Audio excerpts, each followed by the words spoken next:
سلامونه مو هرکلی کوم په دې هیله چې روغ او جوړ به یاستئ. پام وکړئ د باور نیوز ټي وي څو مهمو او تازه خبرونو ته.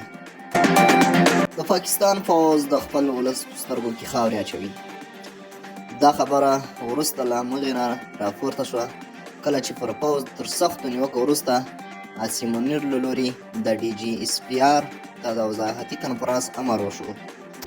له کره سرچینو څخه د ترلاسه شوي معلوماتو له مخې د پاکستان د پوځ د مشر جنرال منیر تر مرشۍ لاندې د پوځ په یوې مهمې مشورتي غونډه کې پرېکړه شوې چې د پوځ ویان ډي جي اس پي آر احمد فواد چودھري به په نږدې راتلونکي کې یو خبري کنفرانس دایر کړي.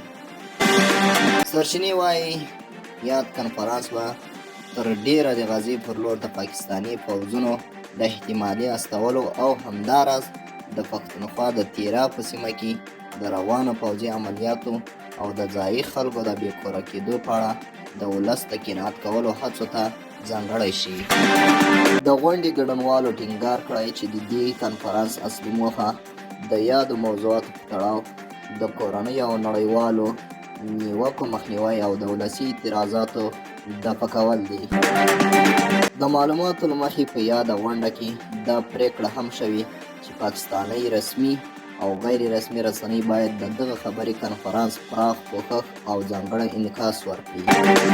که څه هم تر دې دمه د یاد کنفرانس ترسره کېدو کره نیټه نه ده اعلان شوې، خو د پوځ له لوري د دغه تبلیغاتي ګام طرحه داسې مهال کېږي چې په وروستیو کې په کور دننه او بهر د غزې موضوع او د تیرا په سیمه کې د پوځي عملیاتو او د زرګونو خلکو د بې ځایه کېدو له امله پر پاکستاني پوځ نیوکې بې ساري کچې ته رسېدلې دي چې څو ورځې مخکې د غټو لاریونونو شاهد وو.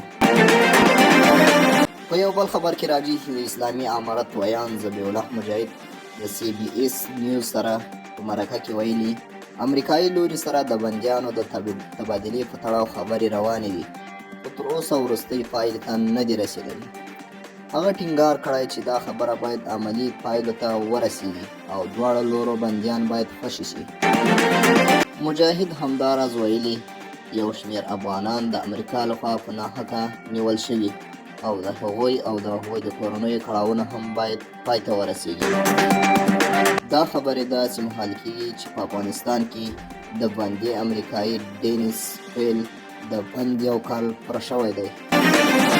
بل خوا بیا نیویارک ټایمز ورځپاڼې ویلي دي چې افغانستان د امریکایي بندیانو په بدل کې محمد رحیم افغاني غواړي. نیویارک ټایمز راپور ورکړی چې د افغانستان حکومت د دوه امریکایي بندیانو د خوشي کېدو په بدل کې د محمد رحیم افغاني د ګوانتنامو وروستی افغان بندي د ازادۍ غوښتنه کړې ده. د راپور له مخې د افغانستان حکومت ویان له دې ورځپاڼې سره په خبرو کې ویلي کابل غواړي د دغو دوه امریکایي وګړو له خوشي کېدو سره هممهاله د محمد رحیم افغاني برخلیک هم روښانه او هغه آزاد شي. محمد رحیم افغاني له 2008 کال راهیسې د ګوانتنامو په زندان کې بندي دی چې دا له امریکایانو سره وروستی افغان بندي شمیرل کیږي.